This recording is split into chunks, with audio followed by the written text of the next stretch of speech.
Olá, pessoal. Boa noite.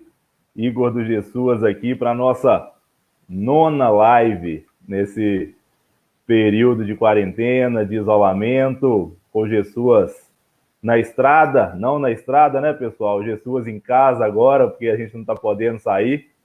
E hoje com uma live super especial aqui. Já já vou apresentar a nossa convidada aqui também.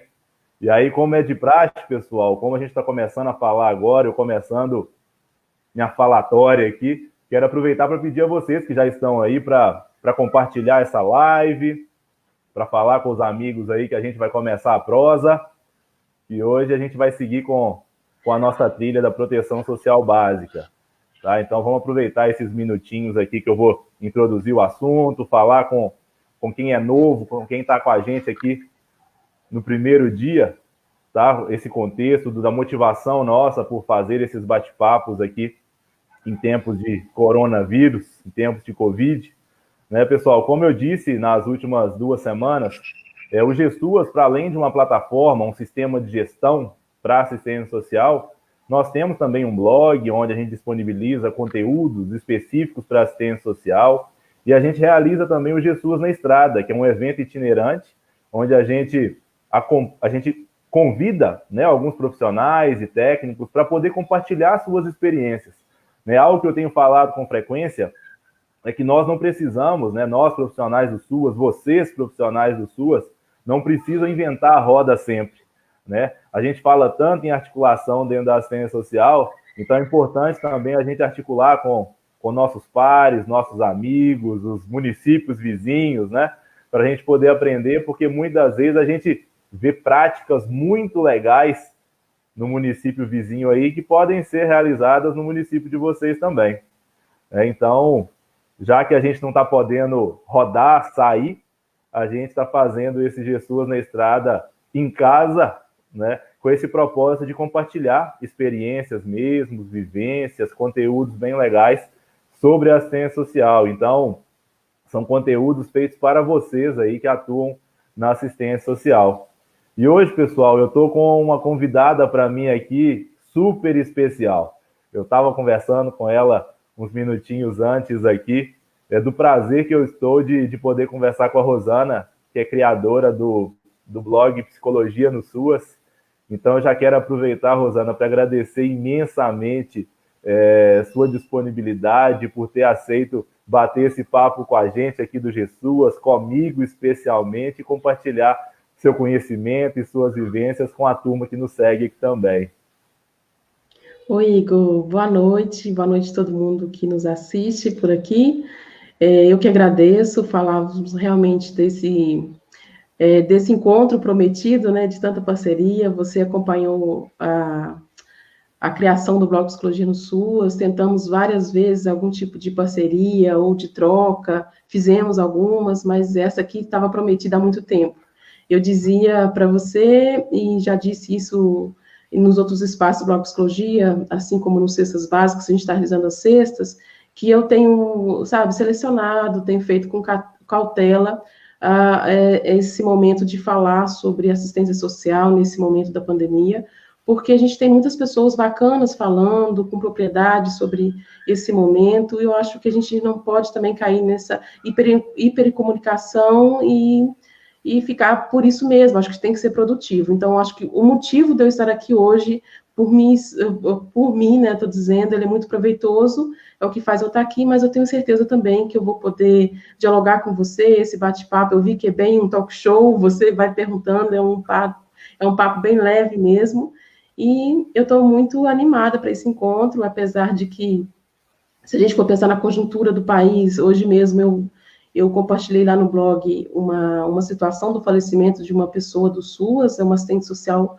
do Rio de Janeiro, do CRAS, a quem eu mando meus sentimentos, Denise Rocha, que morreu por conta da Covid-19, e eu não tenho mais informações, porque eu vi isso agora à tarde, isso foi ontem, mas, assim, mexeu muito comigo, como já tinha acontecido um caso de colegas de São Paulo, mas isso vai ficando cada vez mais próximo da gente, e a gente vai ficando, sim, mexido com isso.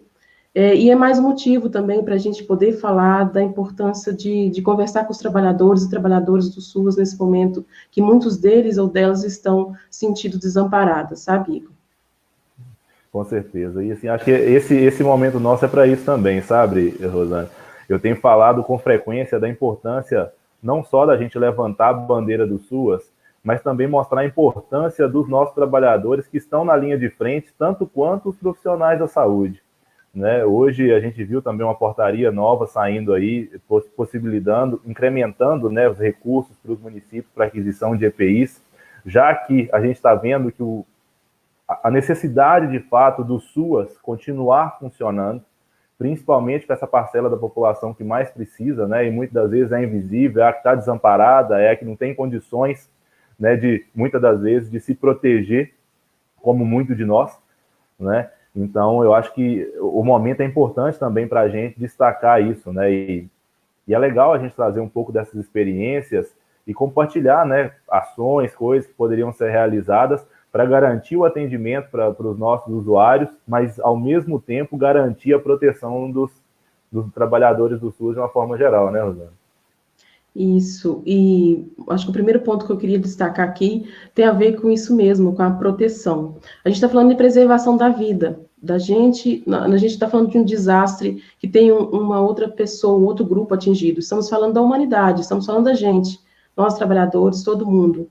E a gente, enquanto da assistência social, não somos o protagonista, né, já que quem é protagonista nisso da preservação da vida direta é a saúde, nós somos também, né, essenciais, estamos na linha de frente. E por conta desse protagonismo da saúde, a gente está vendo que a gente ainda está muito de lado, assistência social. Então, é preciso que a gente entenda que não dá para falar em preservação da vida colocando os trabalhadores em risco. Então, se não tem condições mínimas de segurança, de proteção, não dá para a gente dar um de herói lá e vou fazer, sabe? A gente sabe que a gente está no agravamento, uma agudização dos problemas já sociais que a gente conhece no SUAS, mas a gente também não pode cair nisso de colocar os trabalhadores na linha de frente sem a devida proteção. A gente sabe que os equipamentos, os EPIs estão aí num cenário de escassez, mas então a gente tem que refazer. Não dá para fazer? Não dá, porque a gente vai colocar os trabalhadores em risco e vai colocar a população também. Então, a gente tem que pensar num cenário de que precisamos de equipamentos de proteção dos EPIs, mas precisamos também dos EPCs, que pouca gente tem falado sobre isso, que são os equipamentos de proteção coletivas. A gente precisa pensar que não dá para vir também, chegou agora o material, como é que se utiliza esse material? A gente tem visto os trabalhos da Fiocruz, que estão muito consistentes nesse sentido de orientar sobre a prevenção e a utilização desses equipamentos, e a necessidade dos gestores possibilitarem capacitações, treinamentos de uso dos equipamentos, porque não basta ter os equipamentos, tem que saber utilizar, porque nessa má utilização a gente acaba se contaminando com a falsa ideia ainda pior, que é achar que está sendo, né, que está se prevenindo e prevenindo o usuário, no caso. E também outro ponto que é esse treinamento. Então, a gestão local, fazer contato com a vigilância sanitária do município, com os profissionais de saúde, para que eles possam capacitar esses trabalhadores. E, Igor, a gente está no momento que a gente não fala de uma assistência social acontecendo da mesma forma, porque a pandemia, ela está de um jeito diferente em cada localidade do país. Então, a orientação que se tem é que olhe para seu contexto, para sua região, para sua localidade, aí você vai entender se os serviços, quais serviços são possíveis de continuar, entendendo sim, é essencial, mas o que é possível fazer de forma remota, e o que é possível fazer de forma presencial, porque a gente está falando de vida, a gente não está falando de outra coisa, é de preservação da vida. Sim, com certeza. E até pegando um gancho disso, Rosana, apesar de todo esse contexto, né, como que você vê, de fato, o papel do SUAS, então, apesar de todos esses desafios que a gente, não vou falar em a gente, né, que os profissionais do SUAS estão enfrentando hoje, né, principalmente para essa população que mais precisa, que está em situação de vulnerabilidade, pessoas em situação de rua, como que você vê, de fato, Rosana, o papel do SUAS nesse contexto da pandemia hoje?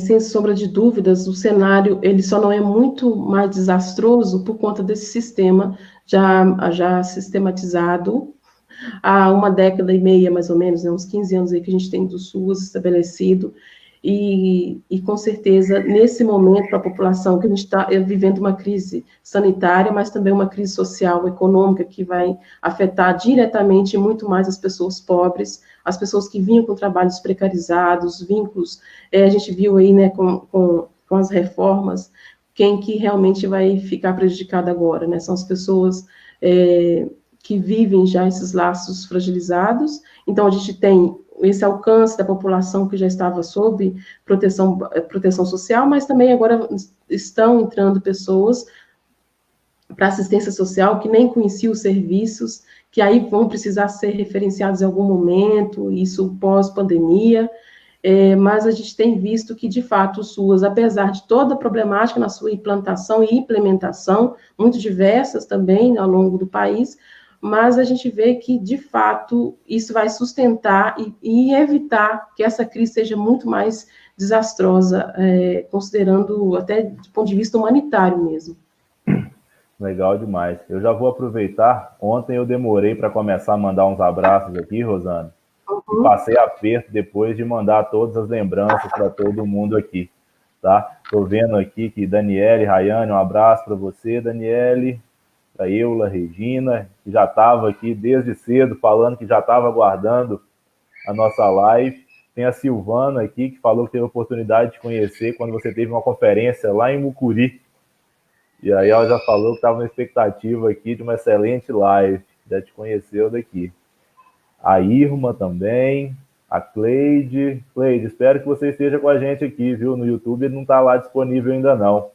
A Rosana, de São Francisco do Glória, que é aqui pertinho, e tem estado com a gente nessas lives, né, Rosana? Obrigado por estar com a gente aqui. Rosana é uma das profissionais que aderiram ao GESUAS Covid-19, que é essa solução gratuita que a gente está disponibilizando para os municípios nesse contexto da pandemia, para facilitar essas ações remotas, inclusive, que a Rosana comentou, a Rosana de cá, comentou, né? Muitos dos municípios têm atuado fazendo agendamentos, atendimentos por telefone, né? E permitindo que atendimentos à distância sejam feitos e, ao mesmo tempo, sejam registrados, né? Então, espero que esteja sendo muito útil para você aí, viu, Rosana, de São Francisco do Glória. Um abraço para a Roseni, para a Érica, de Desterro do Melo, conterrânea do Eric. Já descobri agora há pouco que Rosana, para minha surpresa, é de Barbacena, aqui perto de Viçosa. Achei que ela era lá de Eunápolis, na Bahia, que é onde ela atua. Acabei não falando sobre isso também, pessoal. A Rosana atuou como coordenadora do CRAS, lá em Eunápolis, que é a cidade onde ela mora hoje. Então, vamos seguir aqui com a gente, tá? Não fujam de nós, que tem muita conversa aqui para a gente poder adentrar dentro do serviço também. Rufino de Alhandra, na Paraíba, Laís com a gente aqui de novo, que é do CRAS de Pompéu, José Melo, Lidiane, que é gestão do SUAS, em Antas, na Bahia, CRAS de Arenópolis, em Goiás, Nova Lima, aqui em Minas, um abraço, Paulo, Mades de Curitiba, no Paraná, a Sheila, que é na gestão do SUAS, lá no Mato Grosso, o José de Parauapebas, no Pará, Cleide de Valente, na Bahia. E aí como a Érica já fez uma pergunta aqui, até antes da gente entrar um pouco nos serviços aqui, Rosana, perguntando como que é possível a gente trabalhar, já pensando aqui na lógica, no papel da articulação também, né, entre CRAS e as escolas e vice-versa. Acredito que na grande maioria dos municípios hoje, as escolas não estejam funcionando, né, mas a gente sabe que no contexto do SUAS há uma relação e uma articulação muito grande entre o SUAS e a educação, entre o SUAS e a saúde, né? Então, acho que isso é uma pergunta legal da gente trazer aqui, até para a gente entrar depois no serviço também. E aí você pode trazer, inclusive, Rosana, um pouco das experiências suas quando você foi coordenadora do CRAS também aí, como que era feita essa articulação com a educação, como que você vê isso aí também. Mas eu queria ouvir da Érica, eu imagino que a Érica queira saber nesse momento de pandemia, não? Porque nesse momento mas a gente pode falar assim, né, de como que se dá essa articulação. Nesse momento de pandemia, porque eu comecei falando sobre a questão da prevenção, e eu quero dizer bem isso, assim, eu sou psicólogo, mas eu acho que tem que fazer tipo um terrorismo, porque não é possível. Eu acho que as pessoas estão ainda no negacionismo do que significa esse desastre que a gente está vivendo. Eu não vi os dados de hoje, mas ontem, né, passávamos de 5 mil pessoas mortas no nosso país, e eu acho que a gente ainda não está entendendo a gravidade desse momento. Então, eu acredito que nesse momento a gente tem que parar, planejar e entender que estamos sob desastre, né? A gente está vivendo uma situação dessa. Então, eu vou responder a Érica nessa perspectiva da pandemia e a gente pode sim desenvolver essa questão para além da pandemia ou para a gente pensar numa maneira mais inclusive eficaz, né? Porque a gente tem uma dificuldade de articular com a educação, sabe? A nossa realidade mostrava isso, e eu tenho visto isso nos outros municípios. Mas vamos lá, nesse momento eu penso sim que as escolas, né, nacionalmente estão suspensas, então eu penso muito na estrutura física, por exemplo, naquele território, para que a gente possa descentralizar mais as ações, para a gente evitar as aglomerações. Então a gente pode, ao invés de utilizar, às vezes, o equipamento do CRAS, a gente utiliza a escola para que a gente possa deixar a população mais afastada, os usuários, para aqueles atendimentos que vão ser imprescindíveis presencialmente. Eu penso nisso, uma maneira também às vezes precisa fazer uma reunião comunitária nesse momento, pensando numa situação onde a gente está seguindo todas as normas sanitárias para isso. Então, a gente poderia utilizar esse espaço da educação, da escola, no caso, né, para que a gente pudesse evitar a transmissibilidade do vírus, nesse caso. Sim. Não, e é legal você trazer esse ponto, né? Ontem, na conversa que a gente teve com o César, de Honório Serpa, ele comentou de uma, não vou falar, não sei se chamaria de descentralização, mas de fato deslocar parte da equipe do CRAS. É um município pequeno, é um município de 5 mil habitantes, Honório Serpa, e mesmo no município que se a gente for olhar, um município com pouca população, eles fizeram essa ação de fato de deslocar parte da equipe para uma outra região, para que não houvesse necessidade dos usuários, principalmente da zona rural, se deslocar até o centro ou onde o CRAS está localizado para fazer os atendimentos. Isso é uma preocupação muito grande, né, Rosana? E aí eu vou pegar um gancho, já que você falou sobre essa importância, né, de manter esse distanciamento, de manter os atendimentos. O SUS, especificamente, está vivendo uma situação, um desafio ainda maior, né? Com essa disponibilização do auxílio emergencial, o que a gente viu nos municípios que a gente conversa, e eu acho que isso é uma realidade em todos os municípios, é uma corrida de fato dos usuários, e não só os usuários que já estavam acessando o serviço da assistência, mas correndo para os equipamentos, buscando informações, buscando orientações para ter acesso ao auxílio emergencial, né? Acho que quase que precisava de ter havido dadas as urgências, né, que essas famílias estão vivendo, é difícil a gente falar de ter um planejamento, de ter toda a estrutura para que os municípios estivessem preparados para dar a notícia do auxílio emergencial e não permitir que acontecesse essas aglomerações que aconteceram em muitos municípios, né? Mas está sendo um desafio muito grande, né, Rosana? Você tem acompanhado isso também aí, acho que em Eunápolis não deve ter sido diferente, né, para acessar o serviço e buscando orientações. Eu acho que essa descentralização que você disse, por exemplo, nas escolas, para poder orientar os usuários, poderia ser uma alternativa legal também, né? Sim, e a gente vê que o auxílio emergencial, ele mostra para a gente que atinge mais facilmente quem já tem acesso à internet cotidianamente, quem tem facilidade com as tecnologias, com os equipamentos, e vão ficando cada vez mais desprotegidos as pessoas que não têm. Então, quem precisa de auxílio para baixar um aplicativo, quem precisa de internet, precisa acionar os CRAS. Eu tenho visto que as pessoas têm ido para a Caixa Econômica, e na Caixa Econômica, onde deveriam orientá-los, eles também não têm essa capilaridade, aí retorna para o CRAS. Então, nesse momento, é fundamental que o gestor da assistência social comunique com o gerente da Caixa Econômica local para que ajuste as informações. O que o CRAS vai responder nesse momento, o que é da Caixa Econômica, para que essas pessoas não fiquem indo para lá e para cá, né? Que não, isso é no CRAS, não é no CRAS, é na Caixa Econômica, é outro problema. E que, nesse momento, os CRAS, serviço de convivência, inclusive, ele tem que ser esse suporte de informação, de localizar, junto com a vigilância socioassistencial, vi que vocês, né, fizeram a trilha semana passada da vigilância socioassistencial, para identificar quem são essas famílias que não têm esses meios tecnológicos para acessarem, né? E a gente sabe que muitas pessoas têm tido acesso, mas muitas pessoas não têm nem CPF, elas estão fora, né, da proteção social. Então, é muito mais difícil para elas que não têm telefone, que não têm internet, e são essas pessoas que a gente vai precisar acolher nesse momento. Mas nesse cenário de desastre, onde as coisas ficam muito mais confusas e difíceis, por isso precisa desse gestor, aí é um coordenador de unidade também, porque o trabalhador, se ele não estiver bem informado também, ele fica perdido, ansioso, aumenta a ansiedade desse trabalhador, a gente precisa pensar nisso também, que ele já vai trabalhar com medo. É normal que ele sinta medo, é normal que ele fica... mas não é normal que ele fica desorientado, não é normal que ele fique desamparado, sabe? Então, que isso precisa muito ser pensado pelo gestor. Por isso, um plano. Porque não é porque a gente sabe, isso aqui muito para cidades pequenas, que é a maioria do nosso país. A gente sabe que vai chegar, a gente sabe que o vírus está interiorizando. Então, vamos organizar um plano, o que cada um vai fazer. Mas as pessoas ficam assim, mas não vai chegar, aqui é muito distante, vai chegar, de uma hora ou outra vai chegar. Mas vamos pensar que não vai chegar, mas pelo menos vocês estariam, né, esses municípios e equipes estariam preparadas, que isso é gestão de risco. Então é por isso, Igor, que eu acho que eu quis trazer essa fala, estou trazendo essa fala muito da pandemia, porque a gente precisa entender que estamos vivendo um desastre, uma situação de desastre.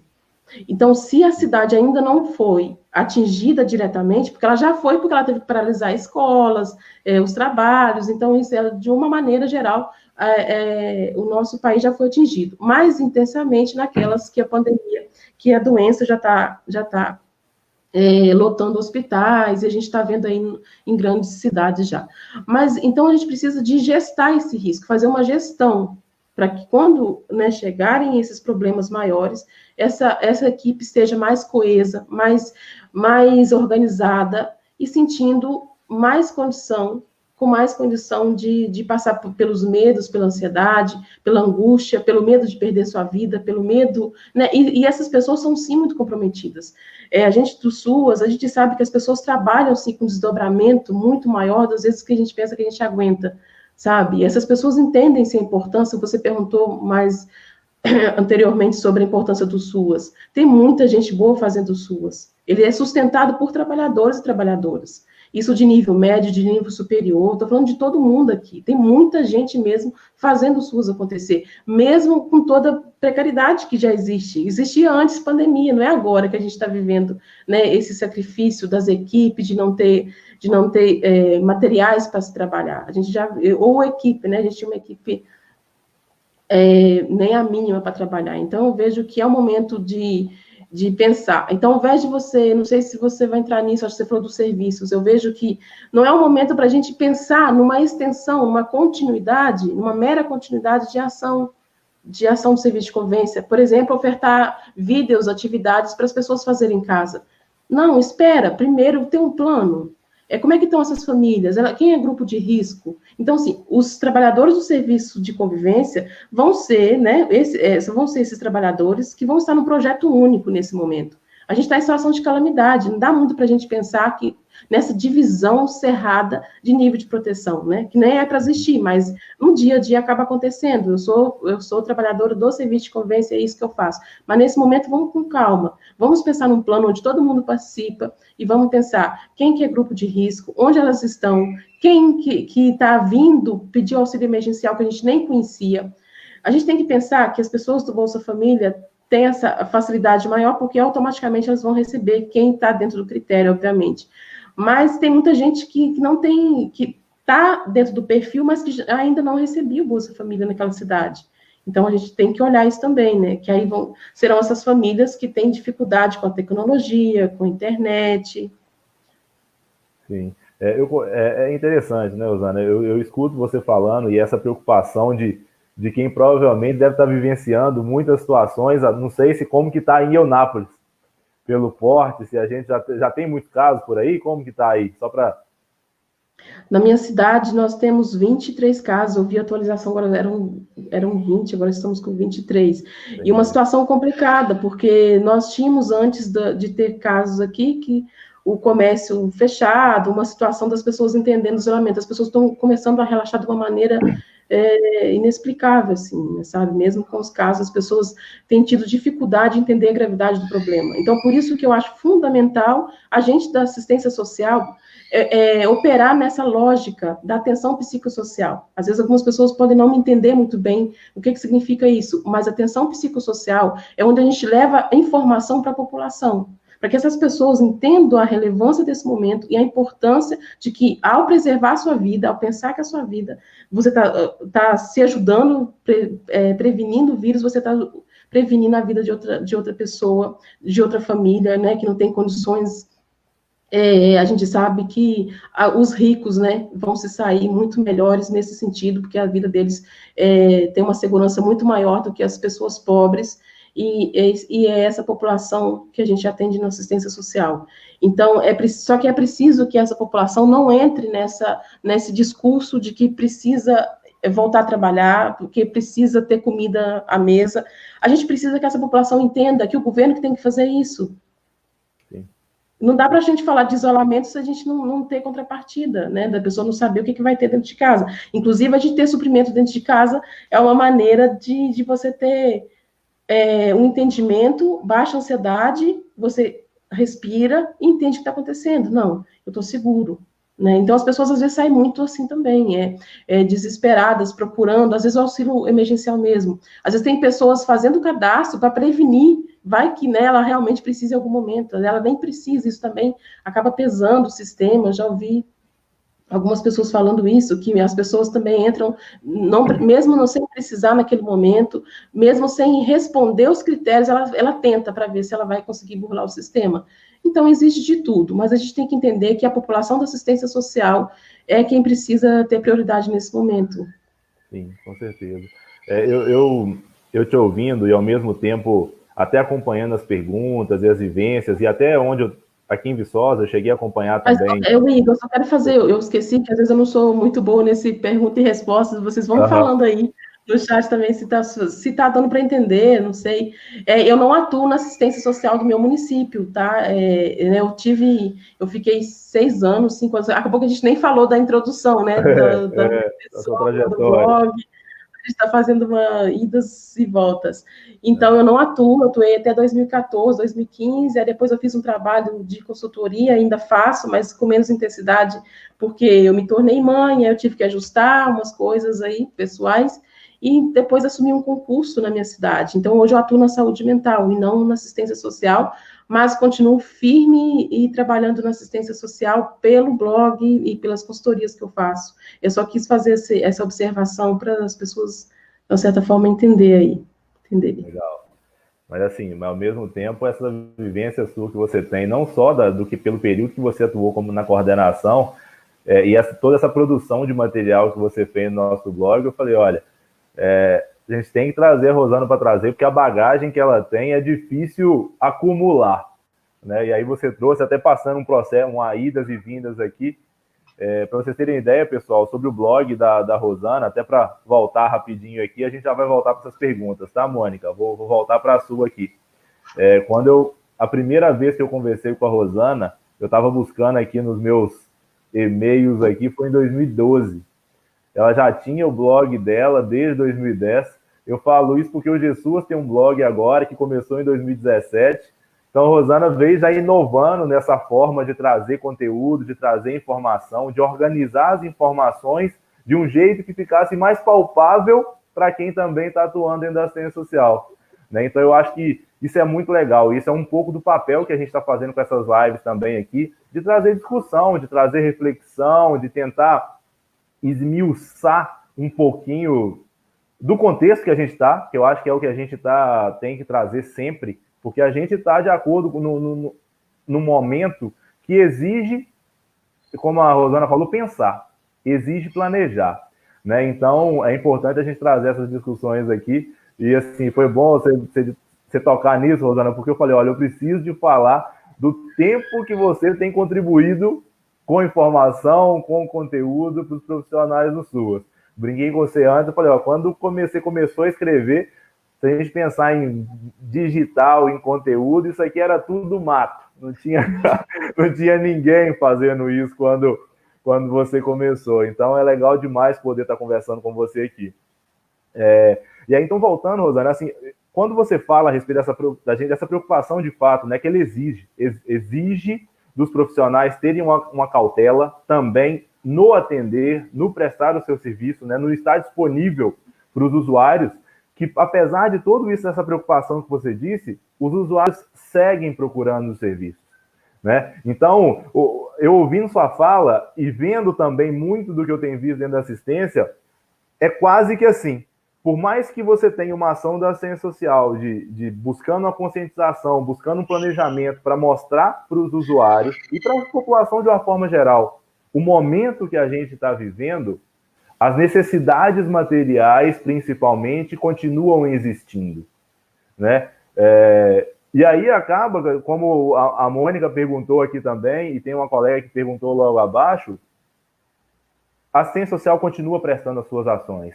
Ela tem que entender esse pano de fundo que ela está vivendo, né? Eu acho que isso você tá pontuando bem. Mas, ao mesmo tempo, Rosana, qual que é a sua percepção também, de novo, para não se tornar, como a Mônica perguntou aqui, não se tornar um serviço excludente, sabe? A gente sempre falou de CRAS porta aberta. A gente não, dando um exemplo do CRAS, que é o que ela está falando aqui, e é a porta de entrada do SUAS sempre, porque isso traz... Eu falo assim, que eu fico ao mesmo tempo, cara, como é que a gente faz isso, sabe? Como é que a gente não abandona, porque eu acho que eu tenho destacado isso nas lives, como uma preocupação que eu tenho ao conversar também e ao pensar nas ações da assistência social. Preza-se por um isolamento que é necessário, não vou nem falar isolamento, um distanciamento social que é necessário agora para esse contexto, para não agravar e a gente ter problemas muito, não sei lá se é piores, né? Toda vez que eu penso assim, problemas muito piores, eu penso em quem está com fome, e eu sei da obrigação do governo de fazer isso, e eu sempre falo, ó, segura as pontas, o governo tem que dar um jeito, e concordo com o Estado, de uma forma geral, tem que dar um jeito, né? Mas, ao mesmo tempo, como é que você acha, Rosana, que a assistência social poderia seguir, mantendo esse pano de fundo, mas não desamparando os nossos usuários, sabe? Sendo porta aberta, digamos assim, mas com todo esse contexto que a gente está vivendo. E aí, pegando esse gancho, deixa eu achar aqui a pergunta da Vanessa, que perguntou assim, que atendimentos podem ser considerados essenciais em um CRAS nesse momento atual? Eu acho que isso conversa bem com essa outra pergunta que a gente teve da Mônica aí em cima. Igor, mais uma vez vai depender de como que a cidade está, como que a doença chegou ou não chegou na cidade. Então, por isso que o Ministério da Cidadania tem orientado dessa maneira. A aplicabilidade da portaria vai depender de como que cada município está diante da crise. Então, assim, eu entendo que um atendimento via remoto, se ele é possível, aí cada cidade vai dizer se é possível ou não, ele é porta aberta. Talvez ele não é que ele pode, se a porta está fechada, eu não vejo que ele é excludente, eu vejo que ele pode parecer que não está, que a população vai ficar desamparada, né? Excludente, eu acredito que sejam as regras do auxílio emergencial, por exemplo, que quem mais precisa está tendo as maiores dificuldades. Isso é ser excludente, é você criar regras que você cerceia ainda mais a população a ficar desprotegida. Então, você causa um pânico na população também, né? Que ela fica, como você falou. Mas o mais importante é a gente pensar que as pessoas podem sim, e estão vivenciando situações de fome que já vivenciavam, mas a assistência social, os serviços vão muito além dos benefícios. Os benefícios, então a gente tem que pensar que benefício eventual está previsto na LOAS, é uma proteção social, né? Que vem suplementar uma situação, inclusive em situação de calamidade, que é essa que a gente está vivendo. Então, a gente tem que vir para essa perspectiva do direito e entender que essas pessoas que estão vindo buscar, elas precisam disso sim, mas a gente tem que mostrar que a gente é muito mais do que isso. A gente é muito mais do que isso porque a gente pode sim ter condições de fazer uma leitura do território, uma leitura dessas famílias e usuários dos serviços que estão precisando da assistência nesse momento, mas que, sobretudo, às vezes precisam também da saúde.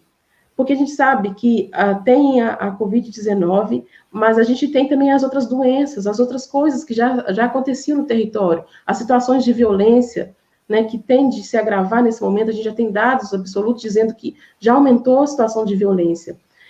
Então, parece que é mais fácil, às vezes, pensar numa situação de emergência na proteção especial, que em caso de violência doméstica, violência contra a criança, mas a gente tem que pensar que na proteção básica também, mesmo que a gente entenda que os serviços em grupo estão suspensos, mas a proteção básica, no sentido da informação, da orientação, que aquelas pessoas não se sintam desamparadas, desprotegidas pelo Estado, a gente tem um fator aí que eu acredito de emergência, porque a gente está vivendo uma situação emergencial.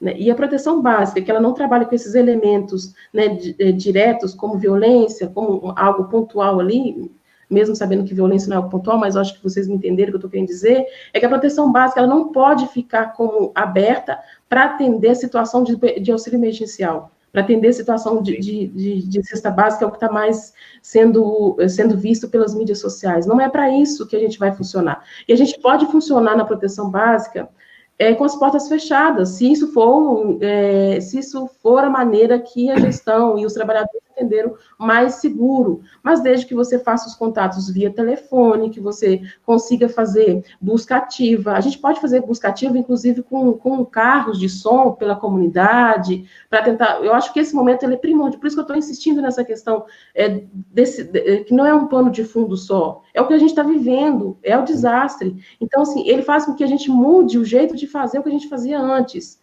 A gente não vai mudar a tipificação, mudar o que é assistência social, mas a gente está, sim, fazendo uma transformação no modo de fazer. O modo de fazer que mudou, né? A gente faz proteção social, mas esse modo de fazer não pode. Então, por isso que eu tenho visto que a gente precisa questionar. Será que, então, eu vou fazer como a escola? Eu vou criar um produto, no caso, né, um vídeo. As pessoas estão se esforçando, criando, já vi isso em alguns casos. Você cria material para levar para o idoso fazer em casa.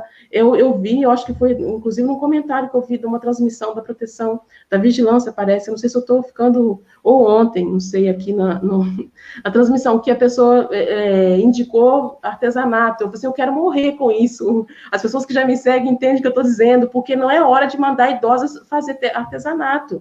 Ela vai fazer se ela quiser fazer. Agora, eu preciso, antes disso, perguntar para a idosa como é que ela está, quem está cuidando dela. Ela entende o que é a pandemia, sabe? Aonde estão as pessoas da família dela? Ela está tendo contato com as pessoas que moram em outros bairros, já que a gente está vivendo esse distanciamento social. Então, acho que é muito mais nisso. Então, eu pensar nos trabalhadores do serviço de convivência para ajudar a equipe que está fazendo rodízio, né? Eu esqueci o nome da pessoa que comentou que os trabalhadores estão fazendo, né, esse trabalho de escala, então eles vão sim ser orientados. Como é que eu oriento? Aí eu vou seguir a norma de segurança e eu, enquanto trabalhadora do SUAS, o gestor, o coordenador de CRAS, vai orientar essas pessoas como é que faz esse acolhimento, né? Como é que faz esse tipo de orientação. Dá para fazer, a gente vai manter a segurança, o distanciamento social direitinho, as normas sanitárias, e dá para fazer. Isso é essencial nesse momento, isso é o emergencial no CRAS, né? Como eu falei, às vezes fica mais fácil identificar o emergencial na proteção especial, né, que aí tem a média e a alta, e às vezes no CRAS fica assim, tá, a gente faz o quê? Mas o nosso trabalho, até pela capilaridade que ele tem no território, é essencial nesse momento. Então, eu vejo que não é para a gente ficar atendendo apenas, eu sei que é muito, está sobrecarregando demais a equipe. Então, por isso que o gestor tem que ir na Caixa Econômica, conversar, chamar para uma reunião, tendo aí as seguranças, e tem que dizer assim, gente, o que está acontecendo? O que dá para ser evitado, sabe? Porque não dá para a gente ficar sobre, no caso, os benefícios eventuais, né? Assim, pensar que é cesta básica ou auxílio emergencial, porque senão a gente não faz as outras coisas e não aparece a importância, e isso que você está falando. Eu acho fundamental a assistência social nesse momento, né, da gente trabalhando com segurança, mas que a gente possa levar informação. Por isso que eu citei esse termo, a Fiocruz usa muito. Eu estava lendo as cartilhas da Fiocruz, inclusive eu recomendo para as pessoas, porque elas são muito voltadas para a saúde mental, para a saúde, aliás, mas ela tem a parte do que eles chamam saúde mental e atenção psicossocial. Atenção psicossocial, qualquer pessoa preparada pode fazer. Inclusive, o orientador social, ele faz atenção psicossocial. Ele pode fazer. A partir do momento que ele leva informação, e as pessoas têm informação de fonte segura, elas ficam menos apavoradas, né? Elas sentem que estão seguras. E a gente fala, qual que é a finalidade? Vocês podem pensar assim, gente, eu não estou entendendo. Mas a nossa finalidade dos serviços do SUAS, Igor, e as pessoas que estão nos assistindo, não é fortalecimento, né, dos vínculos familiares e sociais? Então, quando a gente fortalece essa condição de pensar no outro, de pensar nos membros familiares, essas pessoas que tinham mais distanciamento já automático, porque trabalhavam, né, viviam poucas horas por dia, começa a ter mais desentendimento, mais conflitos, né? Isso também vai acontecer para que a proteção básica dê uma olhada sobre isso, mostre para essas famílias que podem contar com elas, né, para que evite, inclusive, situações de violência, por exemplo. Eu vou deixar você perguntar, porque para eu não ficar aqui me estendendo, talvez em algo que já tenha dito. Não, legal. Mas porque, assim, eu acho que essa reflexão é muito importante, sabe, Rosana? A gente traz, de fato, e o pessoal está te elogiando aqui, tá? Suas falas são muito esclarecedoras. Rosana, como é bom te ouvir, a Alessandra falando. Você fala com clareza, como seria bom que todos tivessem essa compreensão dos serviços, dos trabalhos do SUAS. A Alessandra está com a gente aqui, acho que desde a primeira semana, né, Alessandra? Pergunta para eles aí, quem já conhecia o blog, você vai ver que 70% não conheciam, viu? Pessoal, aproveitando aqui, eu não estou concordando com a Rosana, não, mas quem que está participando dessa live aqui que já conhecia o blog dela, o blog Psicologia no SUAS?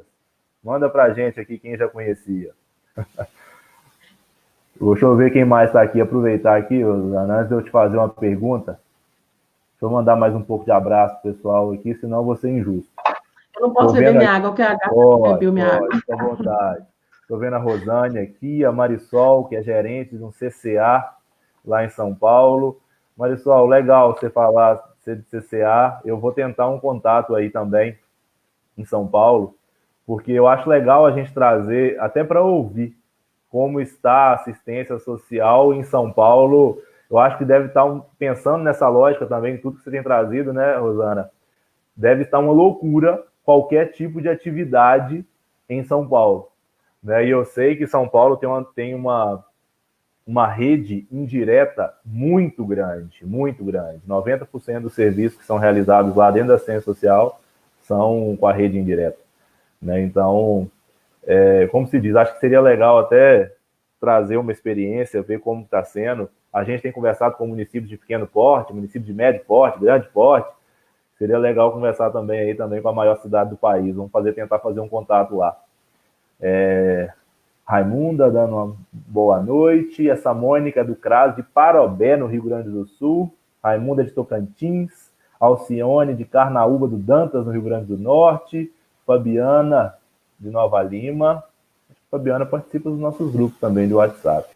Daniele, profissional em psicologia do SUAS, em Glória, Bahia. Rodelas, Bahia, deve ser 2 cidades, né?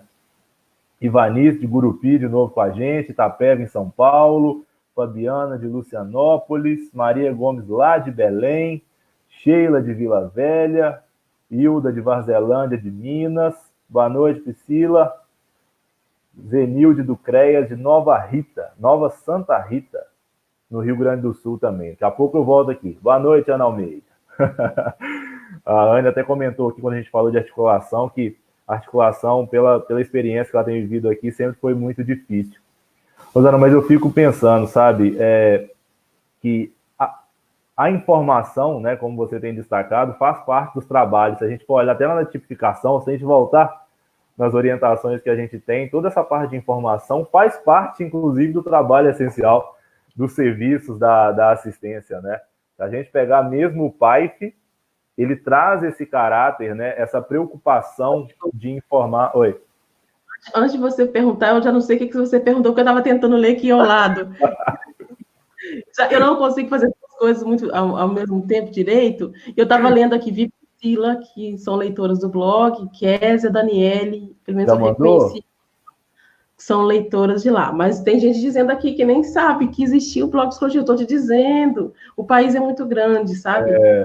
Não, mas tem muita gente que conhece, eu tenho certeza. É legal mandar beijo, né, para as pessoas, já que você está fazendo esse meio programa de rádio aqui. Eu estou adorando isso. Eu estou aqui sentadinho me achando, gente. Está muito legal. É legal, como se diz, acho que essa interação, né? E acho que isso até é legal. Eu falo que eu acho legal essa interação que a gente está fazendo, até para ver que a gente não está sozinho, né? Nesse contexto de distanciamento, a gente está convivendo cada vez mais com os nossos familiares. Acho que essa parte está legal, pelo menos naquelas famílias onde tem uma estrutura melhor, onde está prazeroso ficar dentro de casa. Eu falo, eu convivo com a minha esposa e minha filha o dia inteiro agora, né? Então eu tenho, na hora a gente vai fazer essas lives, a gente acaba conversando com mais gente, mandando abraço para um monte de gente aqui. Então, é legal demais. É um alento também para esse distanciamento que a gente está vivendo. A Tânia está lá em Feira de Santana. Se eu ficar aqui lendo, então pode fazer perguntas, senão eu vou ficar querendo ler aqui também.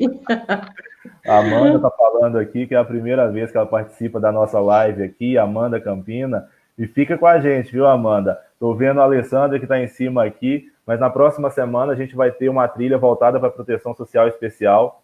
E eu quero ver se a gente vai dar tempo de fazer essa live sem se estender por muito tempo, dada todos os desafios que eu sei que a proteção especial também tem vivido, tá, pessoal? Amanhã a gente vai... Amanhã não digo, mas até o final de semana a gente deve divulgar nosso convidado. Até o final da live eu falo com vocês quem é o nosso convidado aqui para a nossa primeira live da proteção especial, tá? A Binha falando que já acompanha desde o início, ó, desde 2010, então, que você acompanha a Rosana, né, Binha? Daniele está aqui também, Marisa já acompanhava, e a Marisa Bornotti já está com a gente aqui, né, nas nossas lives. A Suelane falando que vai seguir o blog. Vamos colocar o link para vocês aqui, pessoal. Peço a vocês aqui, vão lá no blog da Rosana também, curta a página dela também aqui no Facebook, ela posta muita coisa legal e tem muito material, muita normativa, muita instrução, muita orientação, muito conteúdo, tem muita coisa legal lá. Eu falo que, eu já falei isso com a Rosana, muitas das ações que a gente fez no blog do GESUAS foi inspirada nas ações que a Rosana já realizava, né? Mas, Rosana, eu estava falando que dessa preocupação mesmo, né, de informar os usuários da assistência sobre esse momento que a gente está vivendo. Isso, ao mesmo tempo, distancia, aproxima, mas eu acho que isso pode também gerar um sentimento de cuidar também, né? Muitas vezes a gente destaca assim, nossa, a gente está vendo situações de violência se agravando, podem se agravar de fato, mas ao mesmo tempo eu tenho certeza que tem muitos familiares se aproximando por essa preocupação com o próximo, né? Com preocupação com aquele que está com ele o tempo inteiro, né? Então, eu acho que uma preocupação que eu vejo também, Rosana, e queria que a gente entrasse um pouquinho disso, e acho que é legal você ter trazido esse ponto que talvez a gente não precise de ficar falando, vamos falar só sobre o pai, vamos falar sobre o serviço de convivência. Eu acho que o momento agora é entender o contexto que a gente está, informar as pessoas, mas a gente tem uma preocupação muito grande, dado o caráter da proteção social básica, de prevenção, muitas das vezes, de através dos vínculos familiares, evitar agravamentos de situações de vulnerabilidade, de, ao mesmo tempo, não evitar que isso aconteça, né, Rosana? Assim, eu não sei a sua opinião, eu entendo essa preocupação dado o contexto que a gente vive, mas, e acho que uma coisa legal que você trouxe é de sempre analisar o território e analisar as situações, né? Onde for possível fazer um atendimento por telefone, orientar por telefone, que seja feito. É isso? Entendi bem? Onde for extremamente necessário ainda ter um contato com a família, que seja feito, né? E aí buscar alternativas sobre isso, né? Não é porque a gente estava acompanhando uma família, por exemplo, e a gente já estava vendo muitos já conseguindo avanços, né, na superação de situação de vulnerabilidade, que vai falar assim, olha, agora aguenta a mão aí, e quando essa pandemia passar, a gente volta a conversar. Não é disso que a gente está falando, né, Rosana? De forma alguma. Inclusive, você disse, né? Você entendeu bem, sim. Eu acho que você fez uma boa síntese aí. Só que isso é PAEF, isso é PAEF. E eu quero fazer uma marcação de novo aqui, que nesse momento de calamidade, a gente tem uma situação de emergência declarada nacionalmente, mas cada município ele vai declarar calamidade de acordo com a situação do agravamento da crise. Mas a gente está vivendo, de fato, nacionalmente, a emergência. Então, se a gente pensa a calamidade como um todo, né, pensando nesse município já em calamidade, as situações são outras, é isso, mas essas situações outras, a gente vai olhar pela lente da proteção social, seja da básica, da especial, mas em algum momento, essas coisas vão se convergir, elas vão ser uma coisa. Qual é essa coisa? É a proteção social. É a gente pensar, entender que fazemos parte da seguridade social. A gente entender que a gente está conectado com a saúde, a gente está conectado com a previdência social. Então, e às vezes não vai ter muito isso, essa linha, essa fronteira que eu disse, é uma fronteira que não deveria existir, mas ela existe para a gente organizar nos municípios os serviços. Mas a gente está falando de uma família, essa família pertence à saúde, pertence à previdência social, pertence à assistência social, pensando nesse tripé, mas ela pertence à educação, como teve a pergunta da educação. Então, a gente está falando da mesma população. Então, é hora da gente fazer ainda mais essa articulação. E é um momento, é um marco de que não dá para a gente viver sozinho, da gente atuar na assistência sozinho. A gente sabe disso, né? A gente sabe que a intersetorialidade é uma necessidade, é um imperativo, mas a gente agora está vendo que nos municípios que não tinham uma boa articulação, agora estão passando mais dificuldades, né? Então, quando você fala disso, desse cuidado, de olhar a família, da gente ser esse agente de levar informação, orientação, eu quero dizer para as pessoas que isso é da proteção social. Isso a gente está falando de PAIF, então cada serviço vai trabalhar naquilo que é possível, mas eu só entendo que a gente, se eu não estou fazendo grupo no serviço de convivência, então o serviço de convivência não está funcionando, não, eu vou continuar tendo contato com essas famílias. A gente tem uma realidade, eu vou falar uma realidade, claro que ela vai estar diferente em cada região do país, mas é muito comum pessoas no serviço de convivência, eu vou falar pessoas, porque podem ser de diversos coletivos, diversas faixas etárias, que elas não estão no PAIF. Elas estão no serviço de convivência, Igor, e os colegas, não sei se eles concordam com isso, por conta do sistema de informação, do SISC. A gente tem uma lógica, que eu acho que a gente tinha que mudar isso no futuro, na assistência social, que é a lógica do financiamento por número de atendimento. Então, a gente tem essa lógica, então a gente precisa colocar número dentro do sistema. Com isso, a gente abriu o sistema, coloca-se muitas pessoas, sendo que a gente está falando de um serviço que deveria ser considerado, na prática, complementar ao PAIF. Então, é o momento, então, da gente somar esses esforços, entender que o PAIF é que vai garantir o reconhecimento das famílias, das suas condições de vulnerabilidade ou riscos sociais e das condições do território. Não é o serviço de convivência. É claro que está junto, né? Isso vai acontecer, porque às vezes aparece alguma situação na família ou no território que vem pela via do serviço de convivência, o orientador leva para a equipe, mas o carro-chefe é o PAIF, não é o serviço de convivência. Isso eu não estou hierarquizando a importância dos serviços. Mas, assim, existe CRAS porque existe PAIF e vice-versa. Então, é o momento, então, da gente pensar nisso. Então, eu não conheço 90% dos usuários do serviço de convivência. Então, vamos fazer isso. Vamos fazer buscativa. Eu faço buscativa não é somente face a face. Eu posso fazer isso por telefone. Posso sentar presencialmente ou virtualmente com a gestão, né, da assistência social. Vocês falaram da vigilância, dessa importância de ter esses dados. Então, eu não sei como é que eu acesso as várias fontes de dados que a gente tem. Então, vamos sentar agora e vamos fazer isso, sabe? Eu acho que é esse momento. Concomitante a isso que a gente estava falando, desse suporte à família, às famílias, nesse cuidado de entender, de minimizar os efeitos dessa angústia, desse desamparo, e até pensando também, como eu estou na saúde mental, eu acho fundamental essa articulação com a saúde mental, dessas pessoas que possam vir a precisar de um suporte, né, mais direto, né? A gente sabe que tem aí os sentimentos, os sintomas que podem, que são comuns diante de uma pandemia, diante de um desastre, que eu falei, medo, as pessoas acham que não vai ter mais jeito, né? As pessoas acham que, de fato, o mundo vai acabar, e tem outras pessoas que não, já negam demais, e querem ir para a rua, então, às vezes, tem isso que é mais normal, mas às vezes tem algumas pessoas que podem desencadear, assim, quadros mais severos de depressão, ansiedade, outras situações que exijam aí uma intervenção mais especializada. Eu acho que era isso que você me perguntou e eu estendi por essa questão e queria, então, falar mais uma coisinha. Por favor. Estamos aqui na proteção básica. A proteção básica, no meu entendimento, Igor, eu acho que eu vou desenvolver um texto sobre isso, espero conseguir desenvolvê-lo, porque eu penso que a proteção social básica é o que a gente tem de mais complexo no SUAS.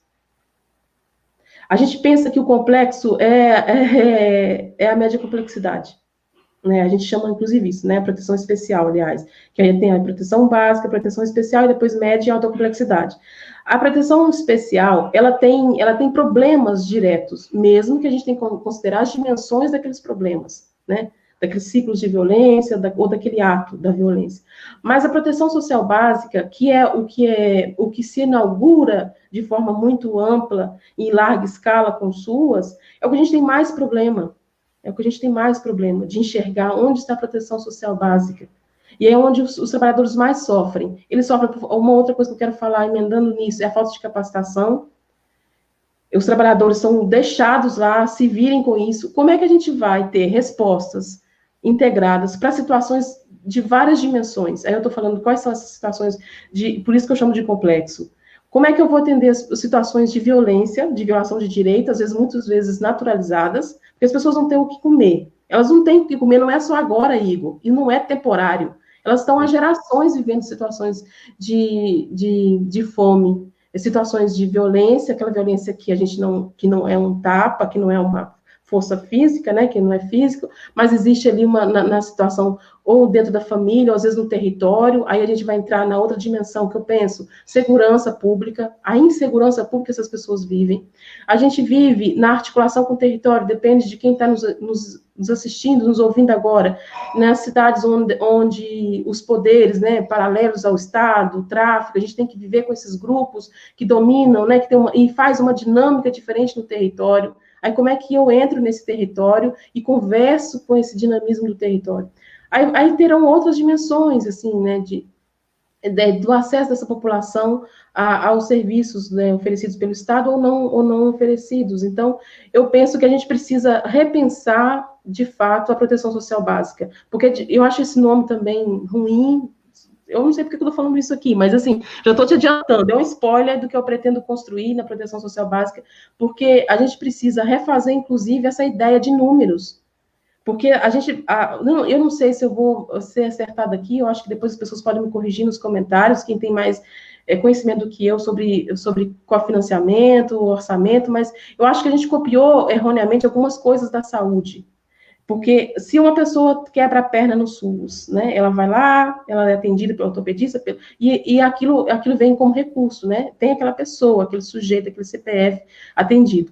Na assistência social, a gente atende uma família, mas ela fica 1 ano, 2, uma década sendo atendida, porque a gente sabe que várias outras políticas públicas falharam com ela. Então, como é que a gente vai continuar nessa lógica de vir orçamento? A gente sabe que tem aqueles pisos, os pisos, né, aquilo que é o básico, que é o fixo, mas a gente sabe que é muito ainda nessa lógica do quantitativo. E eu penso que o social, ele não tem que ser numérico para isso, para o orçamento, sabe? Sim. É só assim, umas provocações, acho que as pessoas que me acompanham no blog sabem desse meu jeito provocativo, mas é só para dizer para essas pessoas que eu vejo a proteção básica de fato muito deixada, assim, e pensando que é fácil, e pensando que a gente vai mudar uma realidade com trabalhos manuais, por exemplo. Eu sempre tenho uma oportunidade de fala, eu trago essa questão de que a gente ainda não está muito politizado nas comunidades, a gente não conhece muito o território, que a gente está ainda trabalhando em grupos ou com atividades pouco politizadas que não transformam essa comunidade, que não amplia para uma criticidade frente ao sistema que a gente vive. É o sistema político, o sistema econômico, que esmaga essas pessoas cotidianamente, e que agora diz para elas, temos que voltar a trabalhar. E são essas pessoas que vão morrer, Igor, são essas pessoas que vão mais sofrer as consequências desse desastre que a gente está vivendo. Eu estou tentando justificar com esse final porque eu entrei nesse assunto, não sei se deu para entender. Sim. Mas eu acho legal essa perspectiva que você falou do quantitativo. Eu ontem na live citei isso e tenho falado isso sempre quando eu tenho oportunidade de ir em alguns municípios. Até comentei que não tenho visitado tantos municípios quando eu visitava antes, até para fazer a implantação do sistema e poder conversar com tantos gestores como conversava antes também.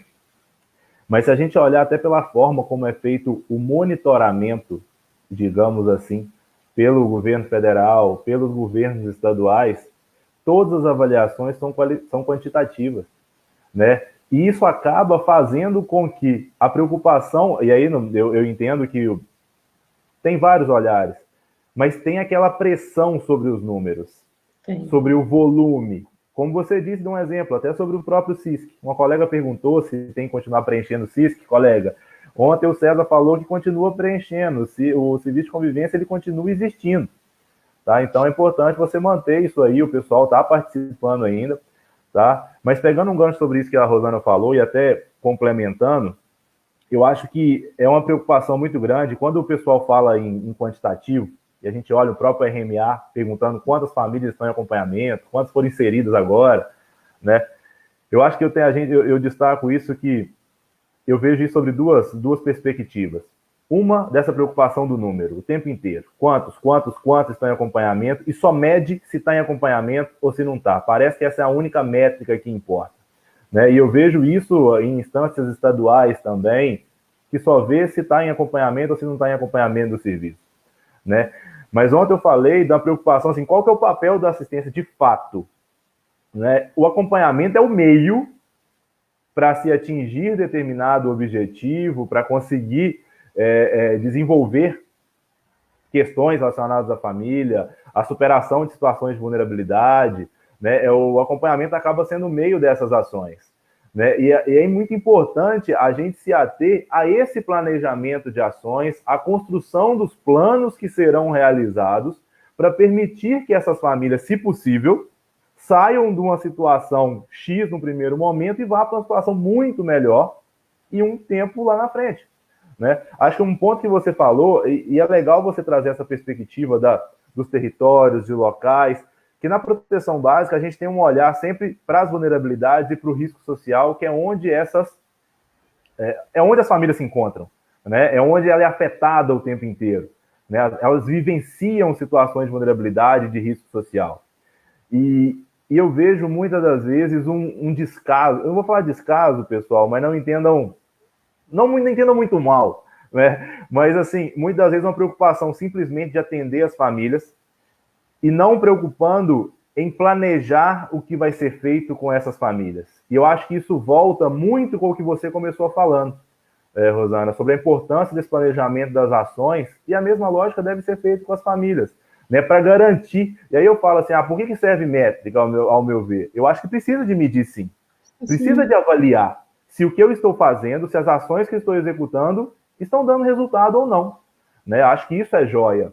Né? Mas a gente precisa de olhar mais isso, sabe? De ter essa preocupação, entender que os números existem e eles vão ajudar para a gente avaliar uma situação ou outra, mas é importante ter esse cuidado com o plano, com aonde a gente quer chegar, com as ações que a gente realiza na assistência social. E aí eu acho legal você falar dessa questão do serviço de convivência, né? Muitas das vezes a gente vê, como você já viu, eu já vi várias vezes, famílias participando só do serviço de convivência, por exemplo. Ao meu ver, para mim soa assim, por que ela está participando do serviço de convivência? Né? Tem que ter algo por trás, para fortalecer que vínculos que estão fragilizados, que está motivando isso aqui. Né? Qual que é o objetivo, de fato, da inserção dela? Tem alguma coisa por trás para estar participando. E o que tiver por trás está no pai também. Está sendo acompanhado pelo pai, está sendo atendido pelo pai. Né? Eu lembro que lá atrás, muito tempo atrás, a gente tinha muita discussão do pessoal falar assim, mas o que eu estou fazendo aqui no CRAS não é pai. Eu falei, o quê? Não enquadra em nada. Como não enquadra em nada a nível de serviço? Eu sei que muitas vezes a gente fica bitolado no serviço e às vezes eu me pego muito nisso, sabe? De nomenclatura. Eu particularmente sou assim, viu, Rosana? Sempre quando eu vou nos municípios eu falo, vamos pegar o que a gente tem de documento. Principalmente na proteção básica, a gente tem muitas orientações técnicas que foram construídas, e aí vamos falar de orientação técnica de PAIF, de CRAS, tipificação, foi feita por uma turma lá em 2003, 2004, depois da tipificação em 2009, que tem muito conhecimento da assistência social e mais da assistência social sobre o porquê do SUAS foi criado. Então, eu acho que é importante a gente lançar a mão disso, e a gente produz muito conteúdo relacionado a isso também, para a gente ter sempre em mente o porquê da assistência social, o porquê que ela existe no tripé da seguridade, como você disse, como garantia de direito, né? Eu sintetizo muito, ontem o César falou uma fala sobre melhorar a vida das pessoas, e eu levo muito isso, parece muito utópico, mas eu acho que a assistência social tem um papel, diria, muito bonito, sabe? Não estou querendo falar nada de heroísmo, mas é quem está olhando para falar assim, olha, é preciso melhorar a vida dessas pessoas, sabe? Dado o contexto que ela está inserido, é muito do que ela faz, né? Não sei se soou muito apaixonado, eu falando agora também, Rosana. Mas a gente pode ser apaixonado e não romantizar, né? Eu acho que você definiu bem. Destacaria a questão do plano, porque a gente tende a pensar que o planejamento, a gente senta para planejar, entende que isso é um trabalho que não vai nos ajudar muito, é para preencher, naquela ideia do protocolar, é para eu preencher um formulário, ou é para eu fazer coisa para ficar na gaveta e como se fosse o início do ano. Às vezes, nas boas situações, há o planejamento no início do ano. Só que o plano e o planejamento, ele é vivo, ele é dinâmico, ele vai acontecendo ao longo das atividades. E o plano nos ajuda a trabalhar e ter condições de avaliar o impacto social. Porque se eu não consigo avaliar o impacto social e não consigo identificar que essas ações têm ganhos, então eu vou ficar muito no numérico, como você falou. A gente precisa, sim, eu concordo com você também, que a gente precisa dessa estatística, precisa avaliar o trabalho, até porque a gente está falando de recursos, a gente sabe que a destinação de recursos públicos, de orçamento, ela é muito disputada, né, por outras políticas públicas, então a gente sabe que precisa de dados, de números, para que a gente possa reivindicar cada vez mais orçamento, pensando aí no cenário que não é o que a gente vive depois, né, da retirada de direitos, como a gente está vendo aí no cenário, mas é disputa política de orçamento, então precisa sim. Mas o que a gente está tentando aqui realmente enfatizar é que a gente precisa, o planejamento ele vai nos ajudar no trabalho, e não atrapalhar ou né, deixar mais oneroso, mais pesado, né? Então a gente tem que implantar essa cultura do planejamento. Falávamos mais anteriormente sobre a gestão do risco. Então hoje a gente precisa refazer. Quem tem planejamento, a gente está em abril. Eu tive que consultar aqui a data, a gente vive uma situação meio diferente mesmo. A gente está em abril, então quem fez planejamento em janeiro, fevereiro, temos que ir lá e refazer esse planejamento, obviamente, né? Então, é bem isso mesmo, assim, o CISC. O CISC, para mim, é um exemplo claro, gente. As pessoas estão lá, tem pessoas que estão no CISC, eu vou falar uma coisa também só para causar. Tem pessoas que não estão mortas, são pessoas que não existem mais, são pessoas que estão em outro estado, elas continuam lá no CISC, sabe? Por conta desse problema. É disso que eu estou falando, sabe? Disso que é perigoso, e isso vai voltar para a gente. E a gente vai precisar de argumentos e ações consistentes para a gente segurar o SUAS, para a gente sustentar que o SUS ele é fundamental. E a gente precisa, porque nesse momento, né, de corte, a gente está vivendo agora, não tinha dinheiro, agora o dinheiro tem que aparecer minimamente, né, não mesmo não sendo satisfatório, mas aparece ali, e depois a gente sabe que pós-pandemia, ou quase pós-pandemia, daqui 6 meses, 1 ano, a gente vai estar vivendo uma escassez de recurso muito grande. A gente sabe que a proteção social, SUAS, assistência social, pensando ainda fora o sistema, se ainda as pessoas defendem isso. Eu entrei, mas não vou falar isso não, eu ia dizer que eu entrei no site do MDS, no MDS, Ministério da Cidadania, e tem lá o foco de ação na criança feliz, sabe? Então, parece, é isso, o SUS já está em desmonte, não é agora, com a pandemia ou com falta de recurso daqui a pouco, sabe? É muito sério o que a gente tem vivenciado. Então, por isso que essa paixão aí que você fala, né, de dizer da importância do SUS, ela é fundamental. Agora, a gente precisa pensar que a gente vai ter condição de sustentar isso com capacitação. Quando a gente for pensar em orçamento, a gente precisa. Esses documentos não eram para ser documentos de prateleira ou do site, ou de estar lá no blog no Ministério da Cidadania e ninguém acessa. É porque essas equipes, cada momento muda, porque não são concursados, e não tem esse processo de capacitação. Eu fico, às vezes, pensando, além desse momento, eu trabalho com consultoria, com supervisão técnica, mas às vezes, será que as pessoas vão confundir? Eu não estou fazendo venda nenhuma aqui, pelo contrário, sabe? Eu sou uma militante, eu me considero uma militante do SUAS, sabe? Até pela essa história, eu mantenho um blog há 10 anos, não é à toa, né? Assim, do ponto de vista de retorno financeiro, eu não tenho nada com o blog, sabe, Igor? Então, mas eu acho que aí cabe essa paixão, esse compromisso com a assistência, entender que ela precisa ser defendida, né? Muito ainda. E que direito a gente não conquista e acabou. Direito ele pode ser extirpado a qualquer momento. Sim, concordo em gênero, número e grau, com o que você falou aí. Eu estou vendo algumas perguntas aqui e eu vou até fazer uma pergunta para além das suas, aproveitar essa atuação sua aí na saúde mental, que você tem trabalhado aí, né? E até pela sua formação, a Vanessa perguntou aqui, né? Alguma sugestão sobre o que fazer se vocês identificarem pessoas que estão com o psicológico muito abalado, como ela disse aqui. Né? Acho que você já falou um pouco sobre isso, mas eu quis trazer essa pergunta até para pegar esse momento que onde você está atuando agora também. Uhum. Interessante. A gente precisa conhecer como é que estão as RAPs, né, Rede de Atenção Psicossocial do município. Então, geralmente, é a unidade que as pessoas têm mais conhecimento, dependendo do porte, é o CAPS. Então, entender, aí entrar em contato, essa articulação que dá para ser feita de forma remota, entender como é que está funcionando o CAPS, qual que é a lógica não, né, como é que ele se reorganizou para o atendimento nesse momento de pandemia. Aí vai depender do porte do município, para entender quem é essa rede, a RAPS, para saber se vai para o CAPS ou para outro serviço especializado de psicologia ou de saúde mental, né? Que a gente tem que pensar que a saúde mental também, além da psicologia, outros profissionais faz acolhimento, faz as intervenções necessárias, e é muito importante a gente entender que, mais uma vez, aparece como imperativo a articulação contra as políticas, né? Sim, com certeza. É essencial, sempre, né? Sempre foi. Eu lembro, sempre quando se fala em articulação, e acho que foi legal você falar a respeito do PAIP, não existe PAIP sem CRAS, não existe CRAS sem PAIP.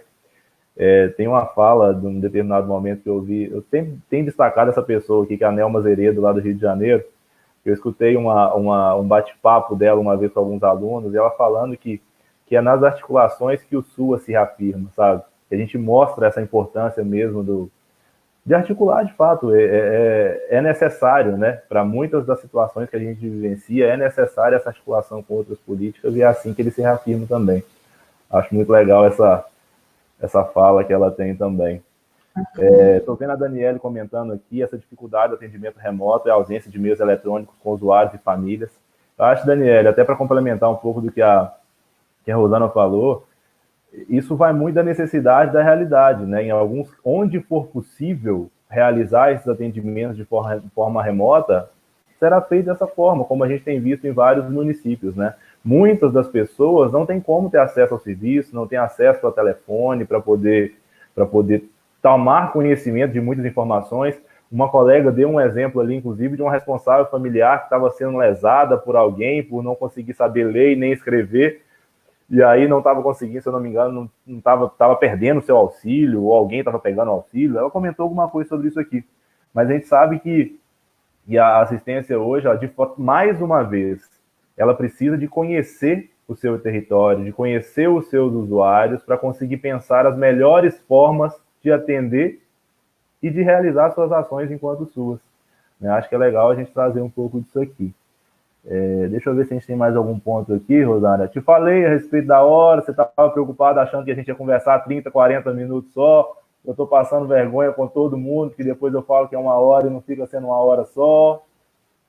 Deixa eu ver onde eu estou aqui. Rotatividade dos servidores é sempre um entrave. Isso, Elane, acho que de fato, isso aí é uma realidade grande em vários municípios, a gente vê, né? A gente destaca, eu falo assim, tem alguns casos de municípios que eu já visitei, e a importância da gente ter o máximo de profissionais concursados também, sabe? A gente tentar manter essa equipe no SUAS firme o máximo possível. A gente está vendo nos últimos anos que isso tem sido cada vez menos uma realidade, tá? Mas sempre que possível, acho que é fundamental para evitar essa rotatividade, porque isso é ruim para todo mundo. É ruim para o SUAS, é ruim para as famílias, é ruim para os usuários, a gente perde continuidade de tudo. Né? Igor, eu estou com a tela parada aqui em 2 comentários que tem a ver com o CIS. Pode manda ser? Aí. Pode, manda aí. Suelane, ela pergunta, estou com muitas dúvidas em relação à questão do CISC e RMA. Ela, acho que não é uma pergunta, ela comenta, porque segunda que irei acessar para ver, então acho que ela vai conversar com a gestão dela lá, com o pessoal, né? E depois Maria José, ela fala que o decreto suspende o atendimento em grupo, o CISC é grupo. Como preencher? A vigilância orienta a não preencher. Ela vai aguardar até junho. É claro que ela está certa, ela tem que esperar a gestão dela, né, a orientação local, porque a gente nem sabe qual é o estado dela, mas eu penso que o CISC ele não é grupo. É claro que ele funciona na metodologia coletiva, em grupo, mas quando a gente vai fazer essas intervenções por meio remoto, seja um telefonema, uma videochamada, grupos no WhatsApp, por isso que tem que estar dentro de um plano, dentro de um eixo, né, técnico, metodológico, para que seja trabalho. Não é alguém, eu gosto de fulano, deixa eu ligar aqui para saber como é que ele está. Não, isso é contabilizado como atendimento. Então, a gente vai atender pelo CISC. E eu acredito que o Ministério da Cidadania vai flexibilizar isso de alguma maneira, com portaria. Eu vi eu até compartilhei no blog, que o governo do meu estado aqui da Bahia, ele vai fazer eu não lembro o dia, mas vocês podem olhar lá, ou no site do Desenvolvimento Social da Bahia, ou no blog que eu compartilhei, eu não lembro agora o nome todo da secretaria, olha que vergonha, mas não sei mesmo, porque são várias secretarias juntas. Justiça, Direitos Humanos.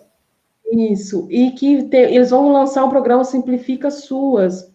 Eu li lá justamente com foco no CISC, nesse preenchimento. Eu sei que é do Estado aqui, mas talvez vai servir de inspiração para outros locais entender que vai haver, sim, orientação de cada Estado, como que vai ser procedido isso. Mas eu entendo, só queria fazer essa marcação para Maria José, que eu entendo que, nesse momento, é isso que eu disse antes, a gente não vai mudar a proteção, o que é proteção, o que são os serviços, mas o modo de olhar para esse tipo de atendimento mudou. Esse momento, não vou esperar grupo, mas eu vou esperar que eu estou fazendo atendimento com essas pessoas. Aí ela pergunta, né, do CISC RMA, mais uma vez, os atendimentos que eu faço de modo remoto, eu vou incluir no RMA, eu estou acompanhando, estou atendendo.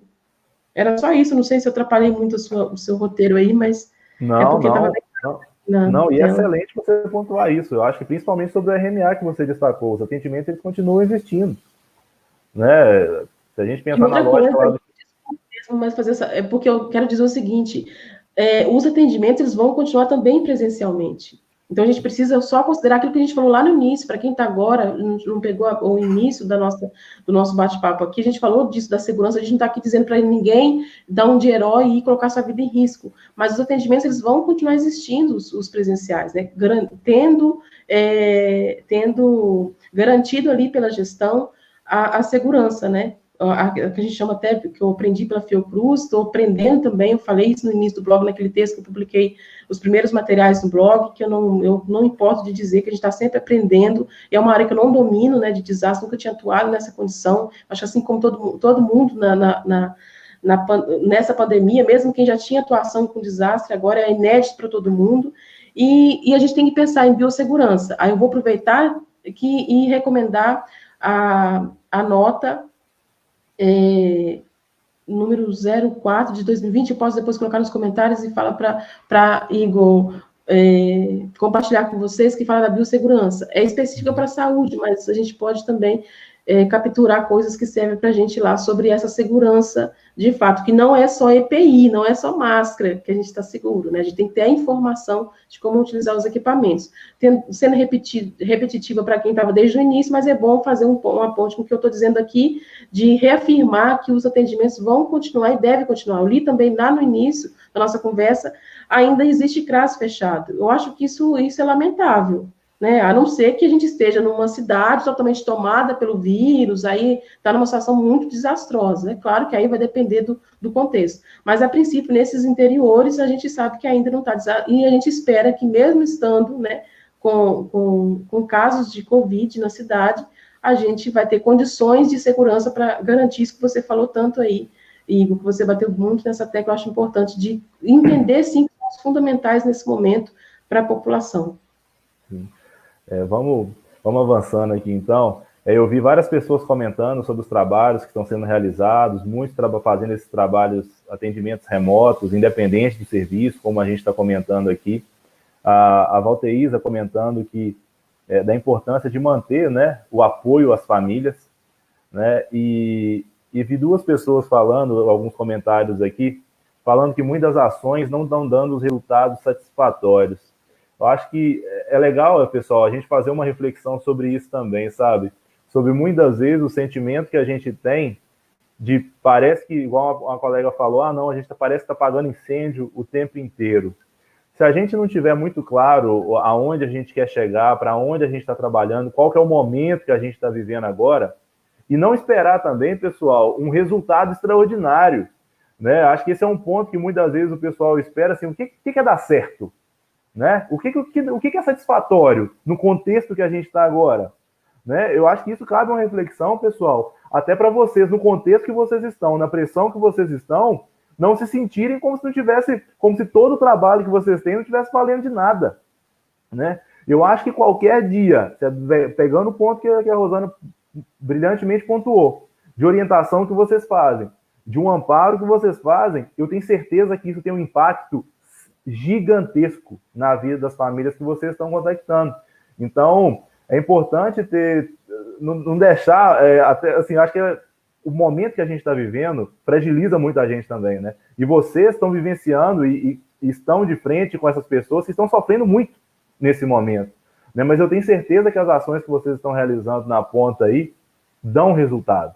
Talvez não estão sendo os melhores para fazer. O que é satisfatório de fato? Acho que é importante ter isso, viu, Suelane? Destacando esse ponto aqui de você falar que não está sendo satisfatório, mas eu tenho certeza que as ações do SUAS trazem resultado, estão dando resultado, né? Talvez o satisfatório que você está vivendo agora é diferente do que tinha antes, né? Uma coisa que a gente tem falado, né, Rosane? Eu acho que numa das lives que eu acompanhei sua, e vamos destacar isso, exceto amanhã, né, Rosana? Amanhã não tem cesta básica. Feriado. Né?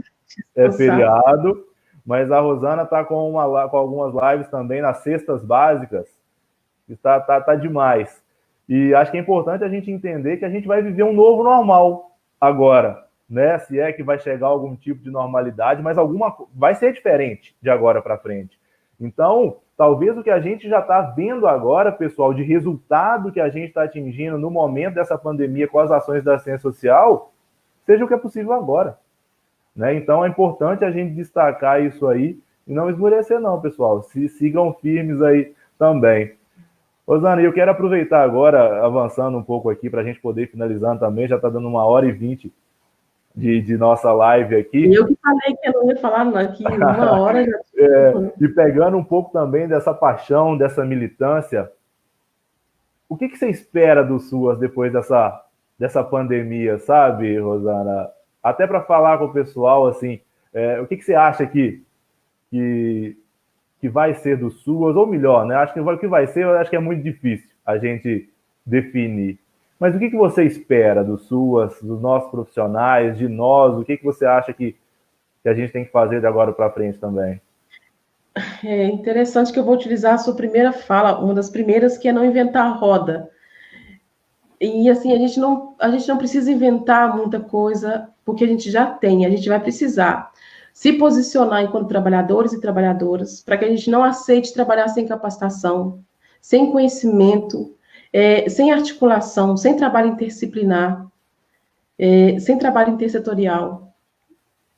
É para que a gente entenda, de fato, e isso defendendo o SUAS, para defender o SUAS, né, que ele vai precisar ser defendido, ele vai precisar assistência social, né, a gente vai precisar refazer, sim, muitas coisas e sustentar muitas coisas. Então, que a gente entenda, e trabalhadores capacitados, entendendo, como você falou, por que existe essa política, a quem ela se destina, é fundamental. E a gente só faz isso, e a gente só sustenta esse lugar difícil, mesmo que a gente tenha esse desdobramento para assistência, e pela assistência, ele é muito difícil, ele adoece os trabalhadores e as trabalhadoras. Então, é preciso, e com o conhecimento, com a informação, isso ajuda a gente a sustentar esse lugar difícil, assim, dos resultados que demoram a aparecer. Porque a gente tende, né, a pensar assim, como você acabou de fazer essa pontuação muito bem colocada, que a gente quer resultados, que resultados são esses? Né? Se a gente está falando de pobreza, de situações de exclusão social, né, por várias dimensões que eu citei aqui, de vários contextos no território, a gente não vai conseguir, não é para isso também que para a gente não se frustrar. Não é o trabalhador em si, um sujeito que vai mudar uma família. A gente não tem que querer mudar a família, a gente tem que querer mudar a realidade da família, que também é nossa. A gente pertence a essa mesma cidade dessa família, muitas vezes, né? ou se não, aquele mesmo estado, porque eu acho difícil, não ser nas fronteiras, a gente trabalhar num estado que não seja o nosso. Então, a gente, enquanto trabalhador, se aliar mais ao usuário. Esse usuário não é ele que está pobre do lado de lá e a gente está do lado de cá, sabe? Eu acho que a gente tem que alinhar, a gente vai sim, eu acho que ter que se alinhar mais com ele, entender que a gente precisa de um Estado mais presente e não de um Estado mínimo, a gente tem que entender isso, a gente tem que entender que esse sistema não serve para a gente, aí eu vou colocar a gente mesmo, enquanto trabalhador, esse sistema, esses vínculos precários não servem.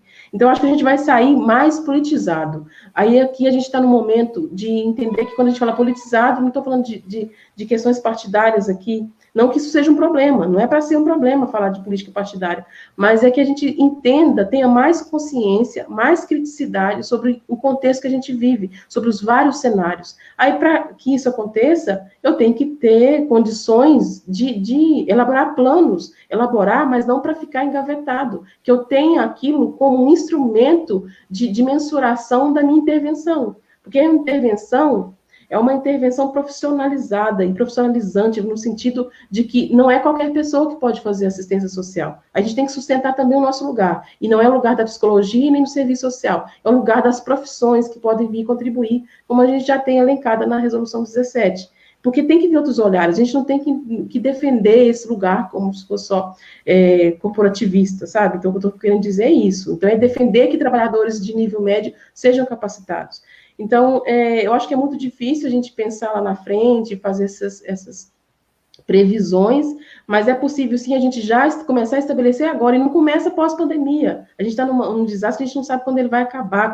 Então, começamos agora. Nos dias que a gente está em trabalho em escala, vamos fazer um cronograma de estudo, sabe? A gente dá para fazer isso, vamos montar reuniões com a equipe, né, nessas plataformas que a gente tem visto de possibilidade de reuniões, vamos estudar, fazer grupos de estudo. Isso dá para começar hoje, dá para começar amanhã, semana que vem, mês que vem. Não vamos esperar a pandemia acabar para que a gente possa começar a olhar para a assistência de uma outra maneira, porque somos nós que temos que defendê-la, nós os usuários. Sim. Nossa, demais. Eu acho que, como se diz, fechamos com chave de ouro com essa fala sua aqui. Até para complementar, pessoal, a Lorena Petrucci postou um artigo aqui do Ministério da Cidadania, na portaria 337, sobre o CISC, e depois vocês conferem lá também, tá joia? Que até para poder esclarecer a quem estava na dúvida sobre essa questão. Vou dar um beijo para a Lorena, que pelo nome, ela está sempre interagindo comigo nas redes sociais. Que bom que ela comentou aí, colaborou. Legal. Aí. Legal demais. Pessoal, e agora então, estou vendo que várias pessoas perguntaram aqui como que faz para seguir lá o blog da Rosana. É só vocês acessarem o site dela mesmo, e tem um botãozinho lá, tá aparecendo aqui, ó. Eu falei que eu ia fazer isso aqui hoje, apontar aqui. Olha, que sucesso! É só acessar o psicologianosuas.com e seguir. Vocês vão ver a variedade de conteúdo. Né? O Instagram é qual? Qual é o Instagram? É Psicologia no SUAS também. Eu tenho estado mais presente lá. E eu só quero, então, fazer o uso do que você já abriu, né, o caminho para eu falar dos cestas básicas, né? Eu estou junto com o Joari, quero fazer essa menção aqui, que é um projeto que eu não estou fazendo sozinha, até por conta do que eu falei, que eu entendo que eu não tenho esse alcance em todas as áreas, e nem é para ter mesmo. Então, estou junto com o Joari, que está sendo co-editor aí do Cestas Básicas, que é uma ideia da gente discutir assuntos, né, da situação do SUAS e a pandemia. Está acontecendo às sextas-feiras lá no canal do blog no YouTube. E obrigada a você por me lembrar de fazer menção a isso e dar esse espaço aqui. Legal demais. E podem ficar tranquilos, pessoal, que eu vou ali, inclusive, eu vou tomar o cuidado de, a não ser que seja impossível, caso o nosso convidado de uma sexta-feira não possa, vou fazer o possível para não colocar as lives do GESUAS no mesmo horário das cestas básicas, para que vocês possam acompanhar os nossos bate-papos e os bate-papos da Rosana lá também, que são sensacionais.